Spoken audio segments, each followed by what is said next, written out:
The login/registration element is used in conjunction with your users, roles, and member blocks. Make sure you have that all set up, and then you're going to use this element to allow people to log into your website or for new users to register. Typically, you will have either in your header or somewhere on your page a login part. Often that's also even in the footer. I've just created this button over here, and what I've done is from the link option, I've created a pop-up. Currently, if I select the pop-up, it's empty. We just have the canvas here, and I can change the background so you can see it a little bit better. Go over to Add Elements, find the login element, click, hold, and drag, and drop it into the canvas. Note that you have by default a login option here by email and password, and then the user has the option to be remembered. There's also the option for lost password, or for new users, they can select register down here.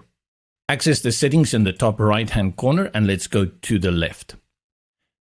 By default, it brings in the login, but there are a few other options. You have authorized, register, and then forgot password. And these can be used on account pages as you create them. Let's go back to login. Go over to advanced, and you can deselect any of these options. If you do not want the lost password or register to appear on the login form, simply deselect them. Let's save this and then preview it on the front end to see how it will look to your user when they come to your site. Select login, you have the pop-up, and from here enter the email password, and then the user can enter the site and access those blocks that have been assigned to their specific roles.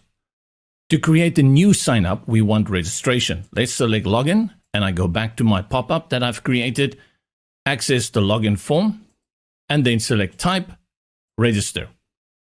We have a number of fields here, which again, you can deselect going to advanced and deciding which you want to display or not. Maybe you don't need a phone number or back to login, and lost password, definitely something you won't use for a first-time registration.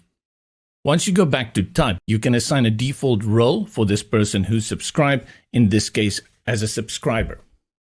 Let's change our title here to sign up.